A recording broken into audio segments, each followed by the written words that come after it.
What?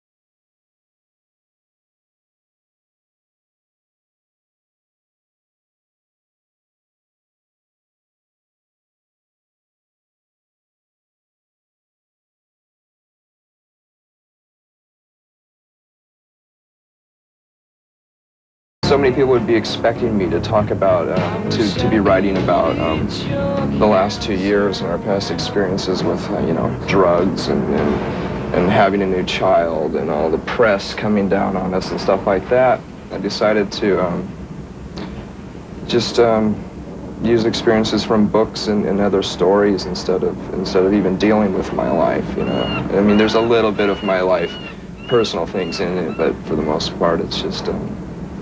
It's very unpersonal, you know, impersonal, you know, and I think that'll be a surprise to a lot of people.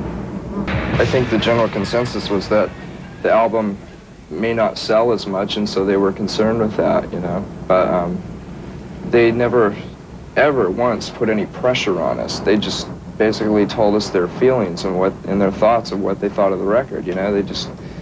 Most people don't like the record, you know. A lot of my friends don't even like the record. Oh, yeah? Yeah. But, do you like the record? I love it. I think it's great. Krist and Dave and I, all three of us are totally excited about it. We've achieved exactly what we've been wanting to achieve for the last 2 records.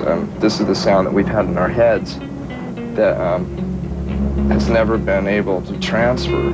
I really don't care what anyone thinks about my past drug use. I could put the blame on that kind of influence, but it's a mixture of, you know, rock and roll in general, you know, the Keith Richards thing and Iggy Pop and all those other people that did drugs. I just thought it was just one of those things that you do, you know, to relieve the pain. But, you know, as I expected, before I started doing heroin, I realized that I knew at the beginning that it would become just as boring as marijuana does, you know. Like all drugs, after a few months, it's just as boring as, you know, breathing air, you know. So I just don't want to try. I've always lied about it because I didn't want to influence anybody, you know. I didn't want anyone to even consider the thought of doing drugs because it's really stupid. You know? I mean, there was a time when there was I'd say a breakdown in communication, but right now, you know, if I think for most of the part since about for the good part of the last year, there's been good relations between everybody. I mean, Kurt and Courtney come over for dinner, you know what I mean? They bring the kid over. Everything's great. People are always telling you, you're so great, you're so good, your band is so great, you know. You changed rock and roll. And you just sort of think, no, I didn't. You know, nothing's changed, really. And I'm not great. I don't understand why everybody's so enamored by the band. There's nothing more embarrassing than a group of people walking up to you and shaking and clamoring and you know, and praising you like you're some kind of fucking god or something. It's embarrassing. There's so many bands in Seattle now. Seattle is the new Los Angeles, you know. And that's kind of upsetting because Seattle was a city that, it was a clean city and it was a small city and there was no traffic and there was no air pollution.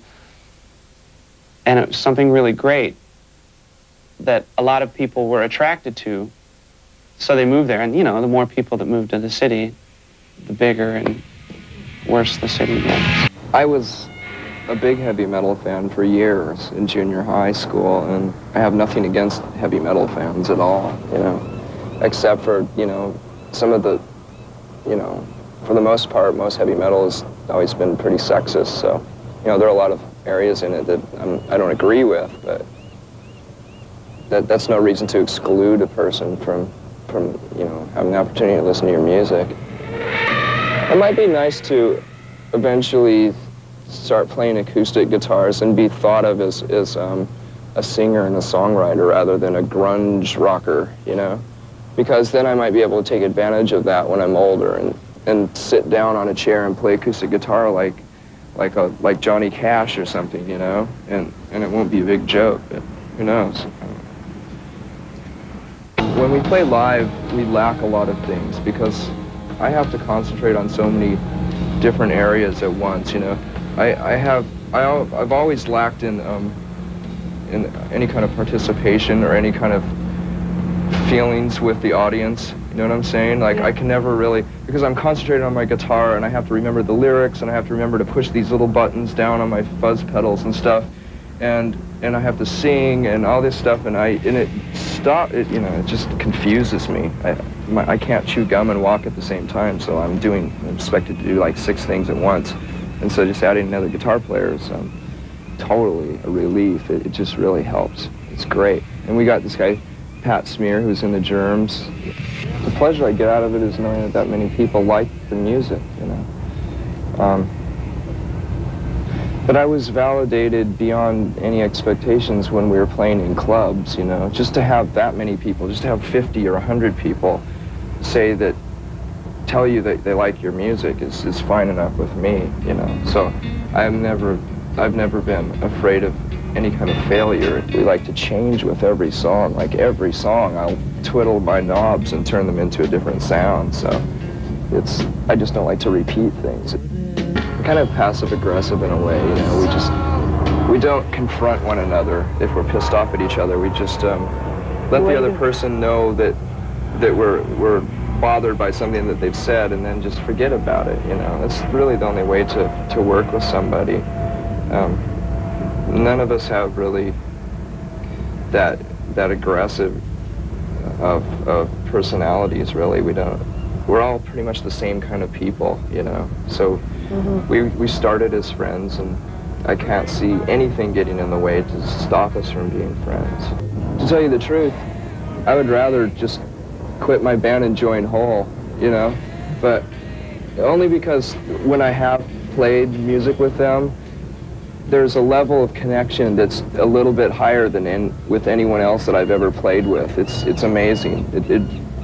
It's something that's totally satisfying for Courtney and I, but completely unrealistic because we're already so intertwined with each other, and you know, most people don't even think of the band Nirvana anymore. They think of Kurt and Courtney, you know, and it's just too much. It gets in the way.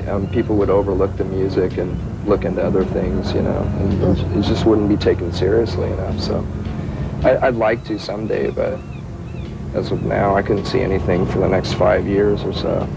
We still jam together every once in a while. It's a sad situation. I really wish we could just join bands.